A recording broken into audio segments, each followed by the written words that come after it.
Hello chess lovers, I have a fantastic game for you played by Alexander Alekhine against Aron Nimzowitsch. The game was played in 1930 in Sanremo.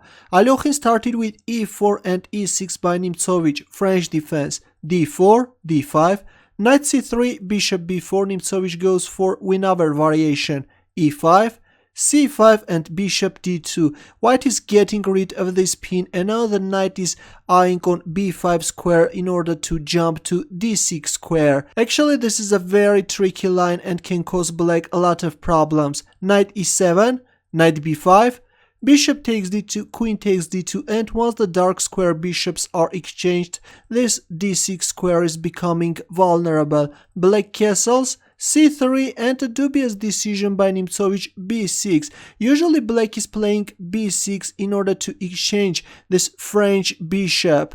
But in this case the knight is on b5 and later we can see that Nimzowitsch fails to bring into life that idea. A more natural looking move is of course knight c6. But we see b6, f4, bishop a6, knight f3, queen d7, the knight is attacked, but here comes a strong response by Alekhine.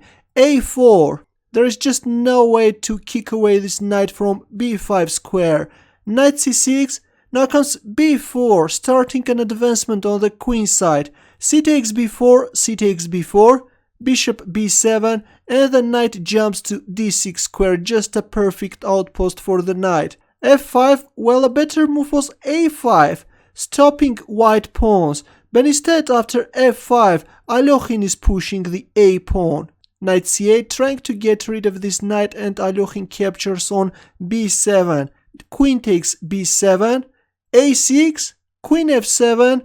Of course queen e7 is not good because after bishop b5, if knight takes b4, then white can play rook b1 and black knight is in trouble. That's why Nimzowitsch plays queen f7, securing the e7 square for the knights.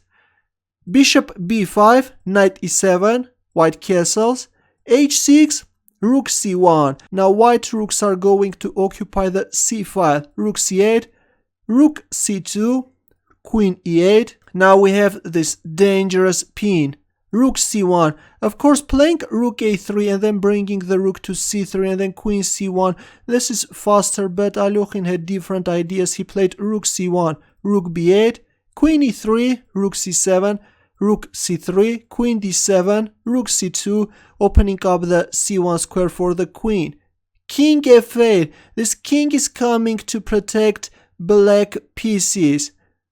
Queen c1, there it is, and we see the Alekhine's gun. This formation was named Alekhine's gun after this game. White is placing the two rooks stacked one behind another and the queen behind them, planning to shoot at the opponent. Boom! Rook c8, bishop a4, the threat is b5.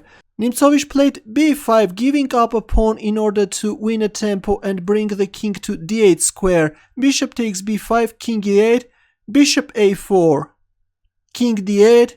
Now comes h4, a very strong move, and believe it or not, but Nimzowitsch resigned.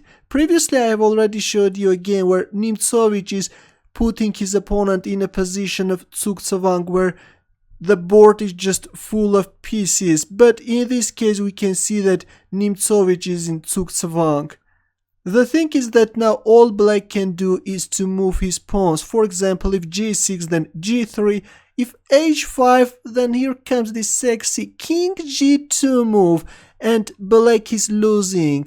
Whatever black plays, black will definitely lose one of his pieces. This pin is just unbearable, and of course Alekhine's gun is going to shoot. Boom! Your comments and questions please. I hope that you liked this fantastic game. Good luck.